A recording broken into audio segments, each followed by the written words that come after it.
The great thing about using the Gelli plate is that you can create lots of layers. So you can use stencils on the plate and then take a print, or you can use a print that you've already taken with stencils, and like I am here, and then put that over a layer of paint. So it will, depending on whether how opaque or transparent it is, it might hide quite a lot of the layer before, which it has on that one. But you can still see the texture, and it helps to create depth and interest in your prints. So there was a little bit of paint left behind on the plate, which I've just picked up, and I will put that aside, and I will use that later for another print. So I'm going to add some more paint here, and I will pop some stencils on top of this one, and then take another print to add a layer to a previous print. And you can just keep building your Gelli prints in this way, keeping on adding different layers depending on whether you want to use stencils or stamps, removing the paint in whichever way you wish to create interesting patterns. And I'm just kind of working intuitively, just trying different things really. Whether the paint is opaque or transparent does have an effect, and I can go into that in a later video. But honestly, I would just say, just play around and see what you can create. So that's created a really nice print on a layer that I had before.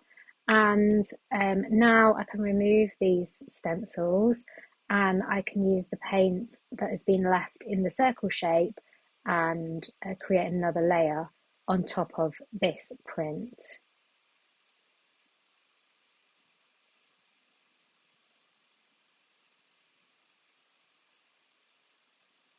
So that's created a really lovely effect. These colours go nicely together, and that's added some real interest to that previous layer. And I could just keep going with that if I wanted. So here are some of the layers and the prints that I have created during this session and the last couple of videos that I have shared with you. So I'm going to carry on and create some more. So I'm going to, on this one, remove some of the paint using the back of a stamp to get that square shape. Now, I mentioned earlier about some of the paint being more opaque and more transparent. This particular colour is quite transparent. So when I pull this print, it's not actually going to create a huge impact on the print before. It probably would have been better on a more opaque layer. So you might not get to see a great effect, but you could try this idea with any kind of stamp to remove the paint and get a shape. So these are sort of square shapes, but like I say, it's quite difficult to see. And I've taken quite an opaque layer. That red is quite a deep red, so the yellow isn't going to be great over the top of it, but it does have a really nice effect. It's quite subtle, and actually it creates some really lovely interest. So it's just worth playing around with the different layers and noticing whether your paints are opaque or transparent. There is a way to tell that on the different paint bottles. It does tell you. And again, if that's something you're interested in, I can explain that in another video. So I'm just adding some blues to the Gelli plate. And a bit of white now as well. Sorry for the wobbly camera. Rolling that out, I like to just plop a few different colours on and then roll them out so that they mix on the plate. But you could roll a colour first and then add another one and another one on top once you've rolled them out, and that will give you a different effect. And I'm just going to take that as a print by itself for the first layer. That's really lovely. I like how that's come out.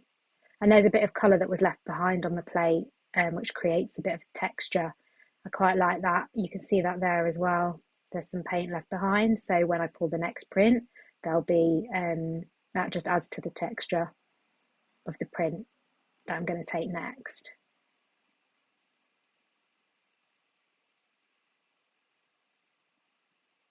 Sometimes you'll find that the paint is a little bit patchy. When you roll it out, it sometimes takes away paint from before.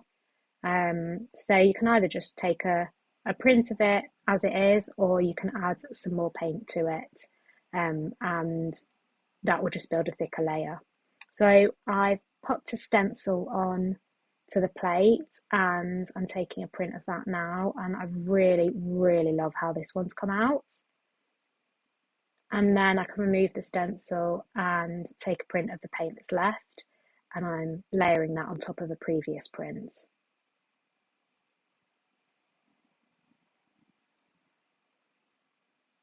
And that's created another nice effect, and that could then go on to have a third layer on top to fill the white areas on that print.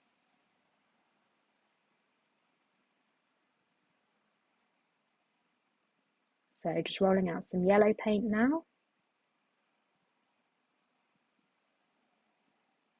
Probably could have done with a little bit more paint on that plate. And I'm using that print that I took before.